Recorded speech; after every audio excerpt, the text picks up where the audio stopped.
জুলাই গণঅভ্যুত্থানের পর ভারতে পালিয়ে যাওয়া বাংলাদেশের ৩ আলোচিত ও বিতর্কিত সাবেক সেনা কর্মকর্তা লেফটেন্যান্ট জেনারেল বরখাস্ত মোহাম্মদ মুজিবুর রহমান, লেফটেন্যান্ট জেনারেল অবসরপ্রাপ্ত মোহাম্মদ আকবর হোসেন এবং মেজর জেনারেল কবির আহমদ এখন কলকাতার সুরক্ষিত সেনা আবাসিক এলাকায় অবস্থান করছেন।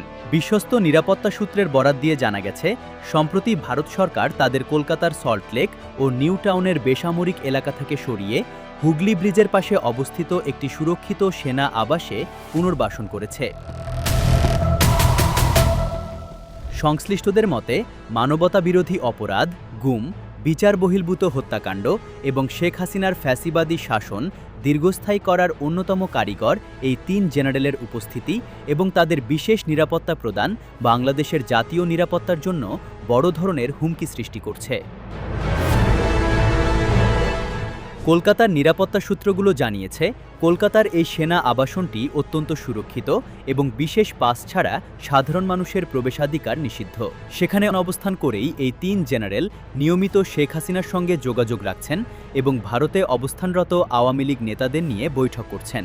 সম্প্রতি কলকাতার পার্ক স্ট্রিট ও সিটি সেন্টার ২ এলাকায় তাদের অন্যান্য আওয়ামী লীগ নেতা এবং গাজীপুর সিটি কর্পোরেশনের সাবেক মেয়র জাহাঙ্গীর আলমের সাথে বৈঠক করতে দেখা গেছে ভারতের গোয়েন্দা সংস্থার সহযোগিতায়।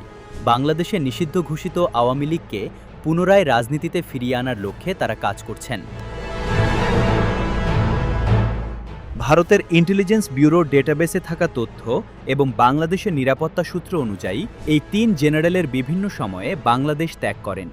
লেফটেন্যান্ট জেনারেল বরখাস্ত মোহাম্মদ মুজিবুর রহমান ২০২৪ সালের ১১ সেপ্টেম্বর বরখাস্ত হওয়ার পর ময়মনসিংহের ধোবাউড়া সীমান্ত দিয়ে ভারতে পালিয়ে যান। লেফটেন্যান্ট জেনারেল অবসরপ্রাপ্ত মোহাম্মদ আকবর হোসেন জুলাই বিপ্লবের পর সীমান্ত পেরিয়ে অবৈধভাবে কলকাতায় আশ্রয় নেন। মেজর জেনারেল কবির আহমদ আন্তর্জাতিক অপরাধ ট্রাইব্যুনাল কর্তৃক গ্রেপ্তারি পরোয়ানা জারির পর গত বছরের ৯ অক্টোবর তামাবিল সীমান্ত দিয়ে ভারতে প্রবেশ করেন। পলাতক এই কর্মকর্তাদের বিরুদ্ধে বাংলাদেশে ইতিমধ্যেই আইনি ব্যবস্থা শুরু হয়েছে। দুর্নীতি দমন কমিশনের দুদক মামলার প্রেক্ষিতে আদালত লেফটেন্যান্ট জেনারেল মুজিবুর রহমান ও তার স্ত্রী তাসরিন মুজিবের ৩৪টি ব্যাংক হিসাব অবরুদ্ধ এবং ঢাকার ২টি ফ্ল্যাট ও ১০টি প্লট জব্দের আদেশ দিয়েছেন। এছাড়া আন্তর্জাতিক অপরাধ ট্রাইব্যুনাল গুম ও মানবতাবিরোধী অপরাধের দায়ে মেজর জেনারেল কবির আহমদের বিরুদ্ধে গ্রেপ্তারি পরোয়ানা জারি করেছে। এই ৩ শীর্ষ কর্মকর্তার ভারতে অবস্থান এবং ভারতের পক্ষ থেকে তাদের রাষ্ট্রীয় সুরক্ষার তীব্র সমালোচনা করেছেন বাংলাদেশের রাজনৈতিক ও নিরাপত্তা বিশ্লেষকরা।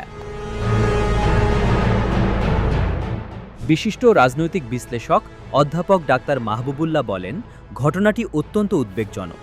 ভারত এই জেনারেলদের আরাম আয়েশের জন্য আশ্রয় দেয়নি, বরং নিজেদের স্বার্থে বাংলাদেশের বিরুদ্ধে ব্যবহারের জন্য সুরক্ষিত করেছে। তারা দেশের সার্বভৌমত্বের জন্য বড় হুমকি। নিরাপত্তা বিশ্লেষক প্রফেসর এম শহীদুজ্জামানের মতে, পলাতক এই জেনারেলরা বাংলাদেশের প্রতিরক্ষা ও নিরাপত্তা সংক্রান্ত বহু স্পর্শকাতর তথ্য জানেন, যা ভারতের হাতে যাওয়া ঝুঁকিপূর্ণ। বিশ্লেষকদের মতে, অপরাধীদের এভাবে রাষ্ট্রীয় সুরক্ষা দিয়ে ভারত আন্তর্জাতিক আইন লঙ্ঘন করছে এবং বাংলাদেশে অস্থিতিশীলতা তৈরির উস্কানি দিচ্ছে।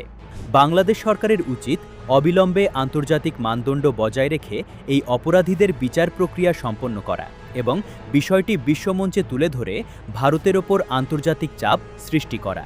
বাংলাদেশ সরকারের পক্ষ থেকে পলাতকদের ফিরিয়ে আনার বিষয়ে কূটনৈতিক ও আইনি তৎপরতা জোরদার করার দাবি জানিয়েছেন সংশ্লিষ্ট মহল।